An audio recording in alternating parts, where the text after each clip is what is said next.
नाजरीन, आज के दिन एक बड़ी खबर आई है और वो है लाहौर से। और ख़बर यह है कि पाकिस्तान मुस्लिम लीग नून और मुत्तहिदा कौमी मूवमेंट पाकिस्तान ने इंतखाबात मिलकर लड़ने का फ़ैसला कर लिया है।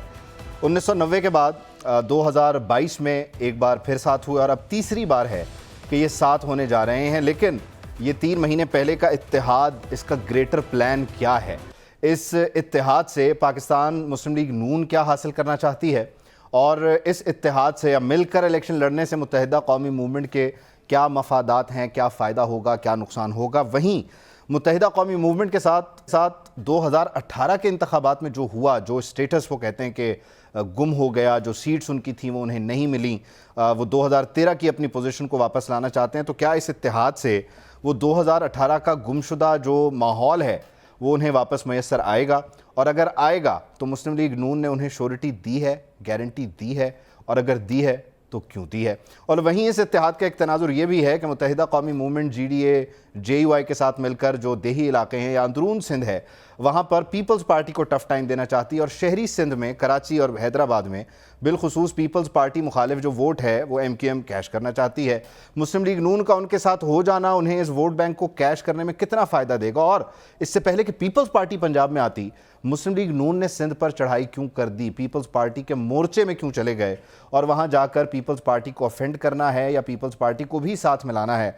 मामलात किस तरह आगे चलेंगे?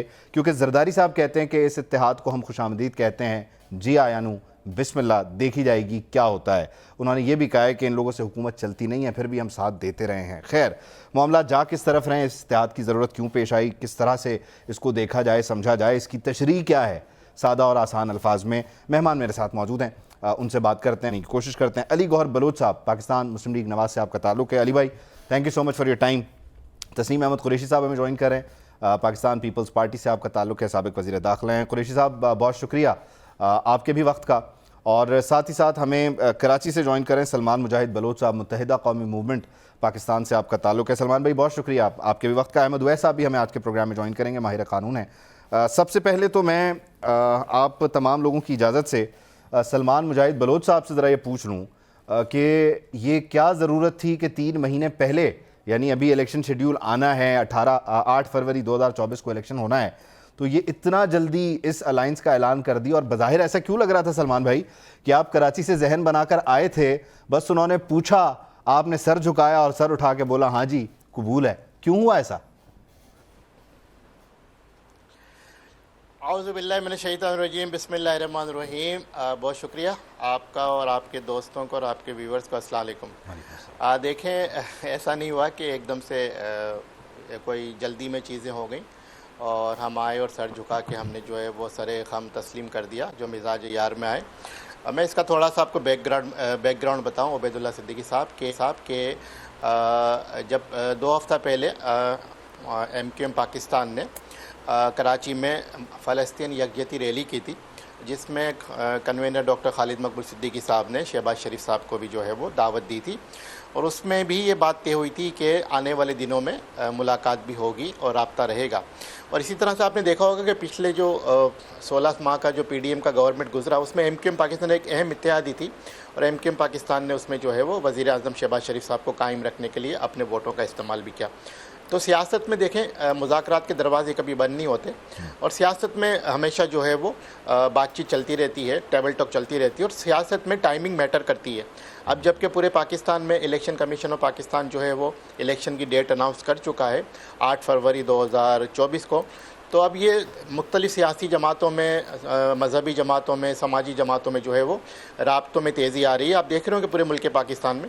इसी तरह से कल जो है वो शहबाज शरीफ साहब ने कन्वीनर डॉक्टर खालिद मकबूल सिद्दीकी साहब को फ़ोन किया, उनसे रब्ता किया, उनसे मुलाकात की ख्वाहिश ज़ाहिर की। उसके बाद रब्ता कमेटी में इस पर डिलिब्रेशन हुआ, इस पर डिस्कशन हुआ।